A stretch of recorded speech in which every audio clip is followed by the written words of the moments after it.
ഇങ്ങോട്ട് നോക്കി നിങ്ങൾ ഇത് അടുത്ത ഓണത്തിന് കൊടുക്കേണ്ട കിറ്റൊന്നല്ല, കഞ്ചാവാണ്. കഞ്ചാവിന്റെ പാക്കറ്റുകളാണിത്. എന്തോരം പാക്കറ്റുകളാണ് പിടിക്കപ്പെട്ടിരുന്നത്. ഇതൊക്കെ പിടിക്കപ്പെട്ടിട്ടില്ലായിരുന്നെങ്കിൽ കേരളത്തിലെ യുവാക്കളും വിദ്യാർത്ഥികളും ഇങ്ങനെ വലിച്ചു ഊതിവിടേണ്ട സാധനമായിരുന്നത്. ഇതിപ്പോ തിരുവനന്തപുരത്താന്ന് തോന്നുന്നു. തിരുവനന്തപുരത്ത് മാത്രമല്ല, കേരളത്തിന്റെ എല്ലാ ജില്ലകളിലും MDMA ആയിക്കോട്ടെ, കഞ്ചാവ് ആയിക്കോട്ടെ, വൻ ലഹരിവേട്ട സജീവമായിക്കൊണ്ടിരിക്കുകയാണ്. ലഹരിമുക്ത കേരളം, ഓപ്പറേഷൻ തൂഫാന്റെ ഭാഗമായിട്ടുള്ള ലഹരിവേട്ടയാണ് നടന്നുകൊണ്ടിരിക്കുന്നത്.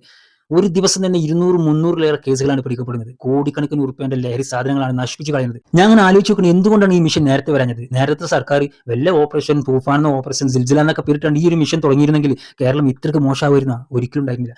അപ്പൊ അവർ മൈൻഡ് ചെയ്തില്ല. എന്തുകൊണ്ട് മൈൻഡ് ചെയ്തില്ല? മോഹൻലാൽ ആ പടത്ത് പറഞ്ഞ തന്നെ, നാർക്കോട്ടിക്സ് ദ ഡേർട്ടി ബിസിനസ് ആയിരിക്കണം കാരണം, അല്ലെങ്കിൽ മൈൻഡ് ചെയ്യേണ്ടതല്ലേ? ഇന്ത്യയിൽ തന്നെ ഏറ്റവും മികച്ച ഒരു സംസ്ഥാനമാണ് കേരളം. അത് ആര് ഭരിക്കുകയാണെങ്കിലും മറ്റുള്ള സംസ്ഥാനങ്ങളെ അപേക്ഷിച്ച് കേരളമാണ് മികച്ചത്. എന്നിട്ട് പോലും കേരളത്തിലേക്ക് വരുന്ന ലഹരിയെ തടയാൻ അന്നത്തെ സർക്കാരിന് കഴിഞ്ഞില്ല എന്ന് പറയുമ്പോൾ അത് വിശ്വസിക്കാൻ കുറച്ച് ബുദ്ധിമുട്ടുണ്ട്. ഒരു സംസ്ഥാനത്ത് ക്രൈമുകൾ കൂടുമ്പോഴും ഇതുപോലത്തെ ഡ്രഗ്സ് മാഫിയകൾ ഇങ്ങനെ വർദ്ധിച്ചു വരുമ്പോഴും അതിന്റെയൊക്കെ ഉത്തരവാദിത്തം ആർക്കാണ്? അവിടുത്തെ സർക്കാരിന്, അന്നത്തെ സർക്കാരിനാണ്.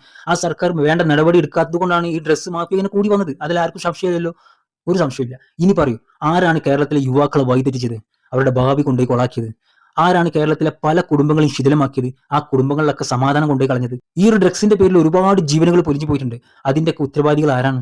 നിങ്ങൾ തന്നെ പറയും. നിങ്ങൾ ചിന്തിച്ചിട്ട് കമന്റ് ആയിട്ട് പറഞ്ഞാൽ മതി. ദൈവം കാത്തതാണ് കേരളത്തിനെ. ഈ ഓപ്പറേഷൻ തൂഫാൻ വന്നില്ലായിരുന്നെങ്കിൽ, പഴയ പോലെ തന്നെയാണ് കേരളം മുന്നോട്ട് പോയിരുന്നുവെങ്കിൽ, നമ്മളൊന്നും ഇതുവരെ കേൾക്കാത്ത കാണാത്ത അതിശക്തമായിട്ടുള്ള ഡ്രഗ്സുകൾ കേരളത്തിലേക്ക് ഒഴുകിയാണ്. സൂംബ ഡ്രഗ്സ് എന്നൊരു ഡ്രഗ്സ് ഉണ്ട്. എന്താ അതിന്റെ പ്രത്യേകത? നമ്മൾ യൂറോപ്യൻ കൺട്രിയിലോ അമേരിക്കയിലൊക്കെ സുലഭമായിട്ട് കാണുന്ന സംഭവമാണ്. നമ്മൾ റീൽസിലൊക്കെ കാണാറുണ്ട്. അത് അടിച്ചിട്ട് മണിക്കൂറാക്കി ഇങ്ങനെ റാമാരി വളഞ്ഞു നിൽക്കുന്നത്, കിളി പോയിട്ട്.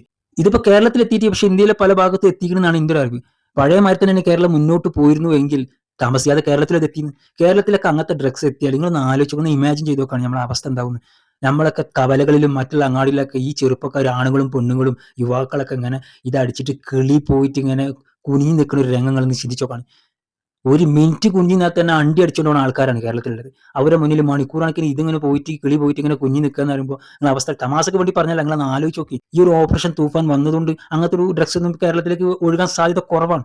അത് ചെറിയ കാര്യമില്ല, വലിയ കാര്യമല്ലേ? ഈ ഓപ്പറേഷൻ തൂഫാൻ പ്രഖ്യാപിച്ചപ്പോൾ ഞാൻ അത്ര സീരിയസ് ആക്കി തീർന്നില്ല. ഒന്നോ രണ്ടോ ആൾക്കാർ അകത്തിട്ടിട്ട് പിന്നെ അത് തേഞ്ഞ് മാഞ്ഞ് പോകുന്നതാണ്. പക്ഷെ അങ്ങനല്ല, നല്ല ആത്മാർത്ഥമായിട്ടാണ് സർക്കാർ ഇത് മുന്നോട്ട് കൊണ്ടുപോകുന്നത്. അവർ കാര്യമായിട്ടാണ് അത് എടുത്തതും കാര്യമായിട്ടാണ് പറഞ്ഞത്. അത് നമുക്ക് ഈ അടുത്ത കാലത്തുള്ള ഈ കേസുകൾ നോക്കിയാൽ തന്നെ അറിയാം. 300-ലധികം കേസുകൾക്ക് ഒരു ദിവസം തന്നെ പൊക്കുക എന്ന് പറയുമ്പോൾ, ഇത്രയും സാധനങ്ങൾ നശിപ്പിച്ച് കളയാന്ന് പറയുമ്പോൾ അതിന് തന്നെ മനസ്സിലാക്കാം അവർ സീരിയസ് ആക്കിയിട്ട് കണ്ണിങ് ആയിട്ട് കണ്ടറിഞ്ഞിറങ്ങിയത് തന്നെയാണെന്നുള്ളത്. അത് നല്ലൊരു കാര്യമാണ്, പോസിറ്റീവ് ആയിട്ടുള്ള കാര്യമാണ്. ഈ UDF സർക്കാരിൽ എന്താണ് ഏറ്റവും മികച്ചതെന്ന് ചോദിച്ചാൽ ഞാൻ പറയലിതായിരിക്കും, ഓപ്പറേഷൻ തൂഫാൻ. കേരളം ആഗ്രഹിച്ചത് ഇത് തന്നെയാണ്. ഒരുപാട് ആൾക്കാർ, ഒരുപാട് അമ്മമാർ, ഒരുപാട് രക്ഷിതാക്കൾ ആഗ്രഹിച്ച ഇതാണ്. അതാണ് ഇപ്പൊ സംഭവിച്ചുകൊണ്ടിരിക്കുന്നത്. അതുകൊണ്ട് ഈ കേരള സർക്കാരിനും ആഭ്യന്തര വകുപ്പിനും എക്സൈസിനും പോലീസുകാർക്കും ഇതിന്റെ പുറകിൽ പ്രവർത്തിക്കുന്ന എല്ലാ സർക്കാർ ഉദ്യോഗസ്ഥന്മാർക്കും ഒരു ബിഗ് സല്യൂട്ട്. ഞങ്ങൾ അനിയന്മാരെ ജീവിതത്തിലേക്ക് തിരിച്ചു പോകുന്നതിന്, ഞങ്ങളെ നാടിനെ ഡ്രഗ്സ് മാഫിയയുടെ കയ്യിൽ നിന്ന് ഇങ്ങോട്ട് പിടിച്ചു വലിച്ച് തന്നതിന് താങ്ക് യു.